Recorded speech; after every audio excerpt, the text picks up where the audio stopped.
Pulikam ang panloob ng isang lalaki sa isang ginagawang restaurant sa Marikina. Tinangay niya halos 30,000 na halaga ng videoke set. Aminado ang suspect na nagnakaw siya dahil daw sa gutom. May unang balita si EJ Gomez. Sa kuha ng CCTV, kita ang isang lalaking sumuot sa telang panakip sa gate ng isang ginagawang restaurant sa JP Rizal Street, Barangay Concepcion 1, Marikina City hapon nitong Lunes. Tumambay siya ng halos 7 minuto hanggang sa inakyat na ng lalaki ang gate at pumasok sa restaurant. Naglakad-lakad siya sa loob. Maya-maya pa, binuhat niya ang isang kahon palabas ng gate. Bumalik pa ang lalaki at kumuha ng isa pang kahon. Nilusot niya ang mga kahon sa ilalim ng gate at saka muling sumampa palabas ng restaurant. Isinakay niya sa sidecar ang mga ito at saka umalis. Kwento ni Celso na bantay ng restaurant, natangay ng sospek ang halos 30,000 pesos na videoke set na gagamitin daw sanang pang KTV sa ginagawang hotpot restaurant.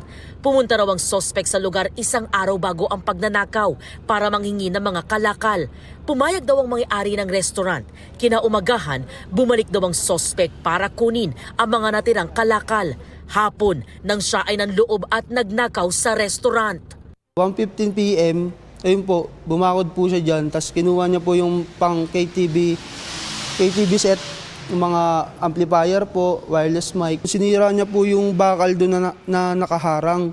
Tapos, may box po kasi dyan sa labas, yung mga parang package na tinapon na rin. Doon siya dumaan.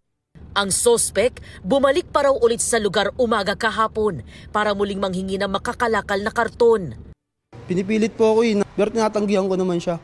Pero talagang pinipilit niya, parang gusto niya talagang pumasok. Hindi ko siya pinapasok kasi nga baka po mayroon siyang dalang kutsilyo kasi naka-jacket po siya.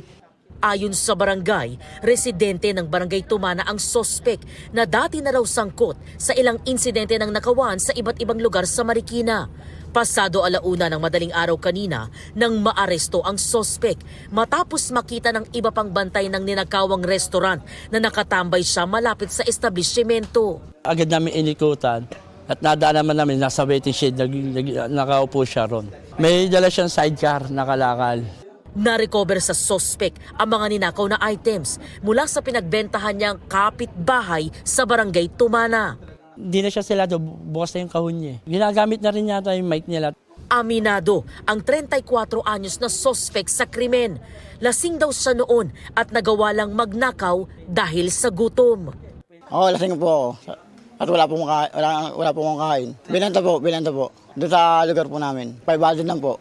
Binibili ko ng pagkain. Nangingi po akong pasensya sa kanila sa abala ng ginawa ko po. Hindi na po maulit. Nakatakdang i-turn over sa pulisya ngayong umaga ang sospek na mahaharap sa reklamong theft. Ito ang unang balita. EJ Gomez para sa GMA Integrated News. Igan, mauna ka sa mga balita, mag-subscribe na sa GMA Integrated News sa YouTube para sa iba't ibang ulat sa ating bansa.